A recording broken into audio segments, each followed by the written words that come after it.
صحابہ کرام کا تذکرہ انتہائی مفید اور مؤثر انداز میں کیا۔ اللہ تعالیٰ ان کو جزائے خیر نصیب فرمائے۔ بہت کام کی باتیں اس وقت سامنے آئیں اور مولانا کا بہت مطالعہ بھی ہے۔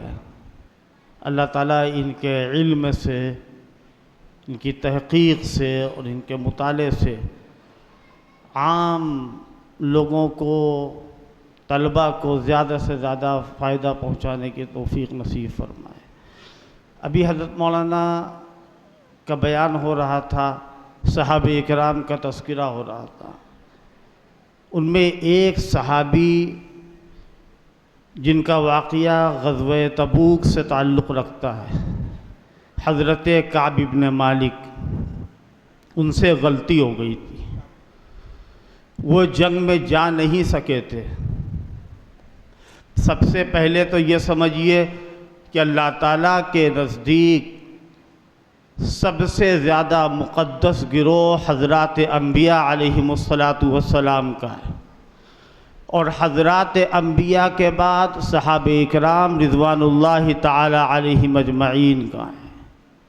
حضرات انبیاء ایک ایسی جماعت کا نام ہے کہ جن کے درمیان ہم کوئی فرق نہیں کر سکتے ہیں، کون بڑا نبی تھا کون چھوٹا نبی تھا، یہ تو اللہ تبارک و تعالیٰ کی طرف سے فرق بیان کیا جا چکا ہے، اور اگر ان کے درمیان کسی بات میں کوئی اختلاف ہے تو امتی کو حق نہیں ہے کہ کسی نبی کو بڑا کہے اور کسی نبی کو چھوٹا کہے اور اس میں تنقیص کرے۔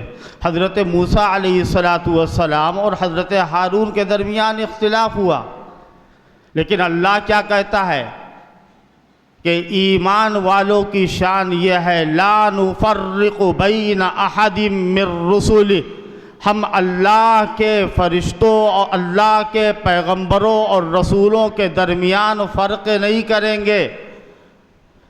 پیغمبروں کے بعد صحابہ اکرام ہیں، پیغمبروں کے بعد دنیا کے اندر سب سے مقدس، سب سے اعلیٰ، سب سے بالا، سب سے برتر اگر کوئی جماعت ہے تو صحابہ اکرام کی جماعت ہے۔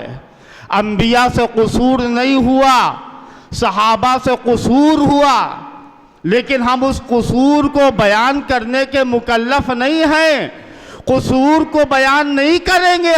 ہم جب قصور کو بیان کرتے ہیں تو ہم کو یہ بھی دیکھنا پڑے گا کہ اللہ نے ان کی معافی کی سند دی یا نہیں دی، اور اللہ نے ان کی معافی کا اعلان کیا یا نہیں کیا۔ غزوہ احد میں صحابہ اکرام بھاگ گئے، لوگ کہتے ہیں، کچھ بھی ہوا ہو، یہ پہلے کی بات ہے۔ بعد میں کیا ہوا؟ اللہ تبارک و تعالیٰ نے غزوہ احد کا جہاں ذکر کیا ہے وہاں فرمایا وَلَقَدْ عَفَى اللَّهُ عَنْهُمْ، اللہ نے ان کو معاف کر دیا۔ اسی پر بس نہیں کیا اللہ نے ان کو معاف کر دیا۔ آگے کیا فرمایا؟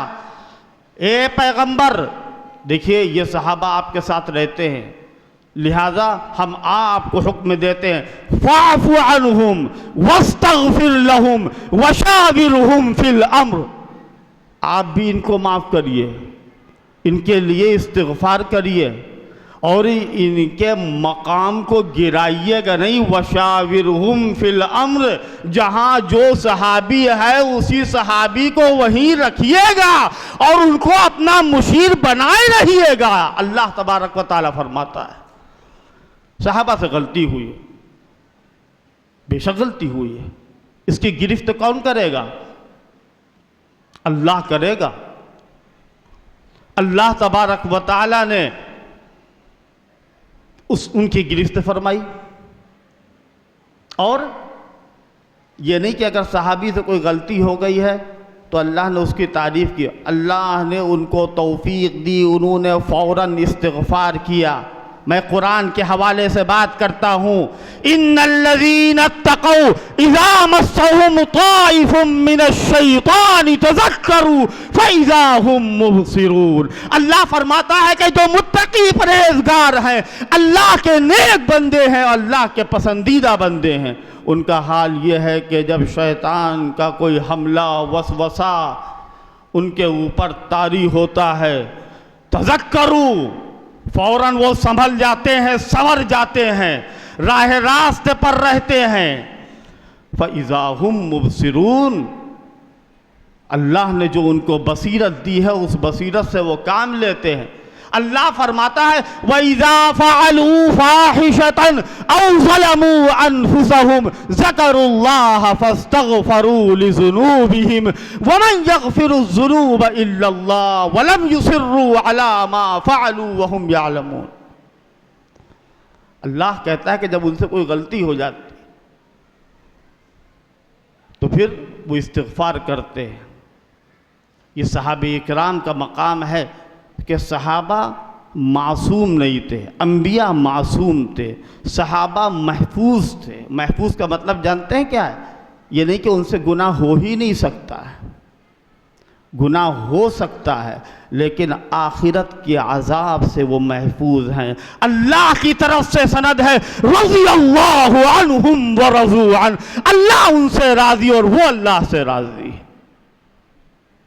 لوگوں کے طعن و تشنیع سے وہ محفوظ ہیں۔ کسی کو انگلی اٹھانے کی کوئی اجازت نہیں ہے، اسی لیے اللہ کے پیغمبر صلی اللہ تعالی علیہ وسلم فرماتے ہیں اللہ اللہ فی اصحابی، اللہ اللہ فی اصحابی، لا تتخذوہم من بعدی غرضا، من احبہم فبحبی احبہم ومن ابغضہم فببغضی ابغضہم، من آذاہم فقد آذانی ومن آذانی فقد آذ اللہ۔ عجیب غریب بات ہے، حضور پاک صلی اللہ تعالی علیہ وسلم کی اتنی سخت اور اتنی تاکیدی تعلیم کسی اور کے لیے نہیں ہے۔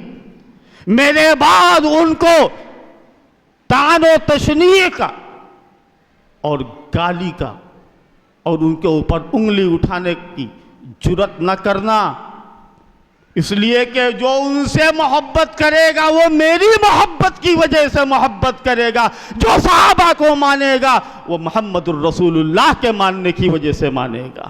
اگر محمد الرسول اللہ آفتاب ہدایت ہے تو اصحاب محمد نجوم ہدایت ہیں، آسمان کے ستارے ہیں۔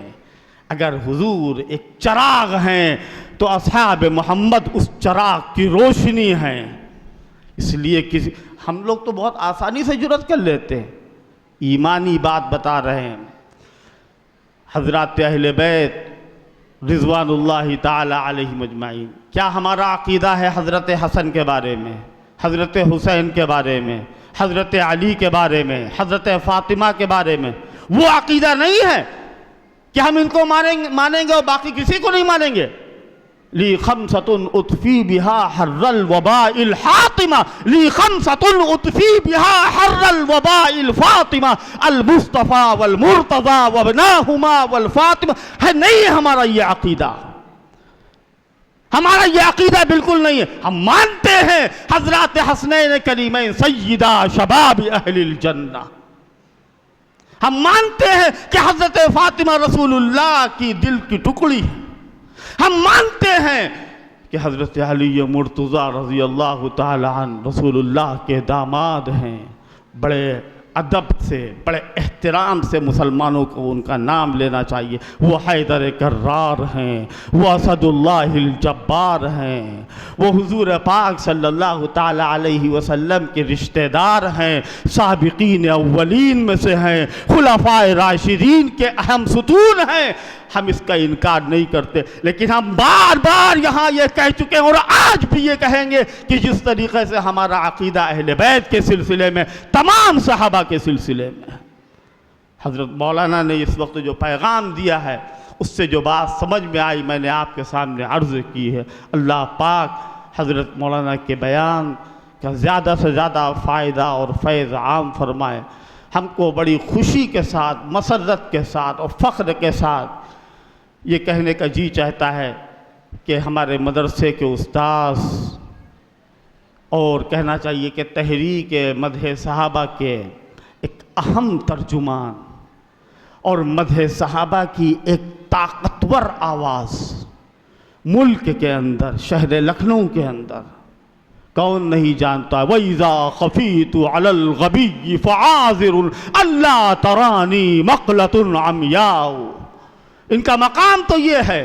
حضرت مولانا انوار الحق صاحب قاسمی دامت برکاتہم، وقت زیادہ ہو جائے گا، حضرت کا بیان ہوگا، اور یہ ابھی تقریباً پہلی محرم سے 10 محرم تک ممبئی کے اندر جو اہل سنت والجماعت کا بہت اہم گڑھ ہے، وہاں پر ان کے مسلسل بیانات ہوتے رہے۔ آج تشریف لائے ہیں، طبیعت ان کی کچھ ناساز ہے، دعا گو ہیں اللہ پاک ان کو صحیح صاف